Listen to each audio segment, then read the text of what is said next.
Paramedical और non paramedical की number of vacancies release हो चुकी हैं। आप देख सकते हैं SYMS आंध्र प्रदेश ने एडवर्टाइजमेंट रिलीज कर चुके हैं। 13 जुलाई को ये एडवर्टाइजमेंट रिलीज हो चुका है। और आपकी जो यहाँ पे सैलरी रहेगी 44,000 अबव आपकी सैलरी रहेगी, और ये आपकी 1 लाख तक आराम से सैलरी जा सकती है। एनुअल इंक्रीमेंट भी होगा आपका। और इस वीडियो में हम सब कुछ कवर करेंगे, क्या आपकी एलिजिबिलिटी क्राइटेरिया है, क्या एज क्राइटेरिया रहने वाला है। तो वीडियो आप एंड तक देखना, और वीडियो स्टार्ट करते हैं। और देख सकते हैं ऑनलाइन एप्लीकेशन ही यहाँ पे सबमिट होंगे फॉर द एप्लीकेशन फॉर्म।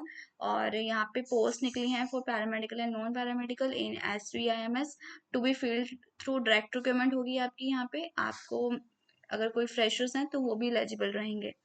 और यहाँ पे आपका ऑनलाइन एप्लीकेशन यहाँ पे इन्होंने वेबसाइट का लिंक दिया गया है। आप यहाँ पे क्लिक करके इनके लिंक पे क्लिक करके आप यहाँ पे फिल आउट कर सकते हैं फॉर्म। और 15 जुलाई से ये फॉर्म एक्टिव हो चुके हैं, और 10 अगस्त 2026 तक आप ये एप्लीकेशन फॉर्म फिल कर सकते हैं। रात 11 बज के 59 मिनट तक आप कर सकते हैं। And no other mode of application will be entertain. तो सिर्फ आप ऑनलाइन एप्लीकेशन से फिल आउट कर सकते हैं। यहाँ पे इन्होंने पैरामेडिकल की पोस्ट बताई गई है फर्स्ट पे। यहाँ पे बैकलॉग वैकेंसीज हैं जो पुरानी पिछली रह चुकी हैं। न्यूक्लियर मेडिसिन की टेक्नोलॉजिस्ट की पोस्ट है, न्यूक्लियर मेडिसिन टेक्नोलॉजिस्ट ग्रेड 2 की पोस्ट है। और परफ्यूजन टेक्नोलॉजिस्ट की ग्रेड 2 की है। इंस्ट्रूमेंट मैकेनिक है ग्रेड 2। और देख सकते हैं जो इनकी स्केल ऑफ पे है 44,000 स्टार्टिंग सैलरी है ग्रेड 1 में, और ग्रेड 2 में 37 है। और असिस्टेंट परफ्यूशनिस्ट की 37 है यहाँ पे भी। और इंस्ट्रूमेंट मैकेनिक की 32,000 है।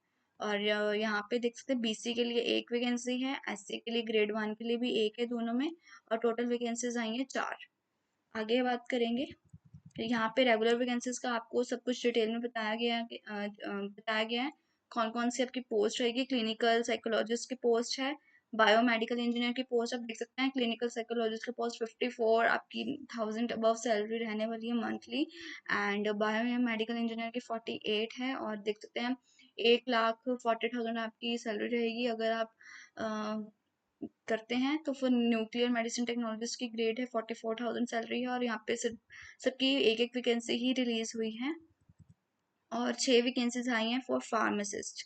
और अगर आपकी अप्लाई करते हैं तो आपकी 32 से लेके 1 लाख तक सैलरी रहेगी ग्रेड 2 के लिए। और फिर इसमें देख सकते हैं टोटल यहाँ पे 15 वैकेंसीज रिलीज हुई हैं।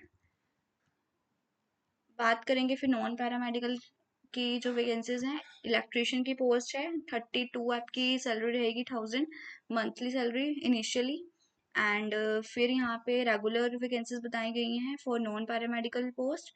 देख सकते हैं मेडिकल कम्युनिकेशन की है, पब्लिसिटी ऑफिसर की है, असिस्टेंट अकाउंट्स की ऑफिसर की पोस्ट है, असिस्टेंट लाइब्रेरियन की पोस्ट है, नेटवर्किंग इंजीनियरिंग की है, असिस्टेंट पब्लिक रिलेशन ऑफिसर की है, हेल्थ इंस्पेक्टर की है, इलेक्ट्रिशियन की है, एंड फोटोग्राफर की भी है। तो आप देख सकते हैं बहुत अलग अलग डिसिप्लिन में है। अगर आप यहाँ पे क्वालिफाई करते हैं तो आप एलिजिबल हैं।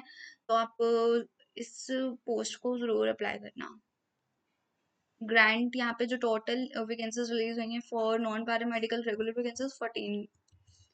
यहाँ पे आपको एजुकेशन क्वालिफिकेशंस बताया गया है। क्लिनिकल साइकोलॉजिस्ट के लिए आपके पास मास्टर्स की डिग्री होनी चाहिए इन साइकोलॉजी। और एक्सपीरियंस आपके पास 2 साल का होना चाहिए मिनिमम इन रेप्यूटेड हॉस्पिटल। और अगर आपके पास MSc इन क्लिनिकल साइकोलॉजी है तो आप डिजायरेबल रहेंगे। फिर बायोमेडिकल इंजीनियर की है, बीटेक आपके पास होनी चाहिए इन बायोमेडिकल इंजीनियरिंग। और या फिर आपके पास 3 साल का एक्सपीरियंस होना चाहिए इन कॉर्पोरेट हॉस्पिटल और MNC। और अगर आप इंस्ट्रूमेंट मैकेनिक की ग्रेड 2 के लिए अप्लाई करते हैं तो आपके पास डिप्लोमा होना चाहिए इन बायोमेडिकल इंजीनियरिंग और इक्वलेंट क्वालिफिकेशंस होनी चाहिए। और अगर यहाँ पे 2 साल का एक्सपीरियंस है तो आप डिजायरेबल रहेंगे। नेक्स्ट है न्यूक्लियर मेडिसिन टेक्नोलॉजिस्ट की पोस्ट रहेगी ग्रेड 1 के लिए। अगर आपके पास मास्टर्स है या फिर बैचलर्स की डिग्री है या फिर विद PG डिप्लोमा है इन मेडिकल रेडियो आइसोटोप टेक्नोलॉजी तो आप एलिजिबल हैं। और यहाँ पे आपको सब कुछ बताया गया है। अगर PhD with post graduation experience है more than 3 years in clinical industrial तो आप डिजायरेबल रहेंगे। तो यहाँ पे सब कुछ आपको डिटेल्स में बताया गया, आप यहाँ पे रीड आउट कर सकते हैं और एप्लीकेशन फॉर्म फिल कर सकते हैं। फार्मासिस्ट की बात करेंगे, आपके पास बैचलर्स की डिग्री होनी चाहिए इन फार्मेसी। और आपके पास रजिस्टर्ड फार्मेसी काउंसिल के अंदर काउंसिल ऑफ इंडिया के अंदर रजिस्टर्ड होना चाहिए। और अगर आपके पास डिप्लोमा इन फार्मेसी है तो भी आप एलिजिबल रहेंगे। और अगर आपके पास देख सकते हैं, और आपके पास कंप्यूटर नॉलेज होनी चाहिए एंड आपके पास 3 साल का एक्सपीरियंस होना चाहिए, तो आप एलिजिबल हैं। यहाँ पे नॉन पैरामेडिकल की पोस्ट के लिए यहाँ पे आपको क्वालिफिकेशन एक्सपीरियंस बताया गया है।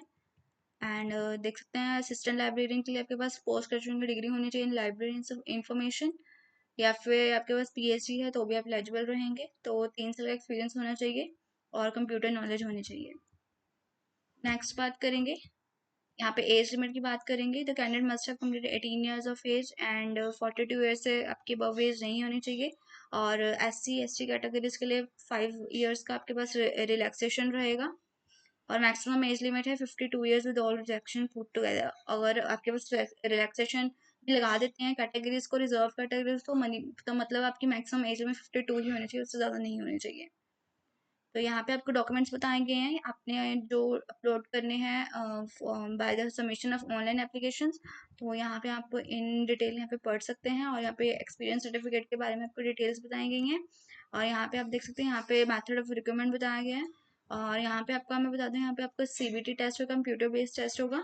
तो देख सकते हैं यहाँ पे पैटर्न बताया गया है। And mode of selection total 100 marks का होगा। रिटन टेस्ट होगा 75 मार्क्स का, एंड एक्सपीरियंस बेस्ड आपका 15 मार्क्स का होगा। और इंटरव्यू आपका 10 मार्क्स का होगा।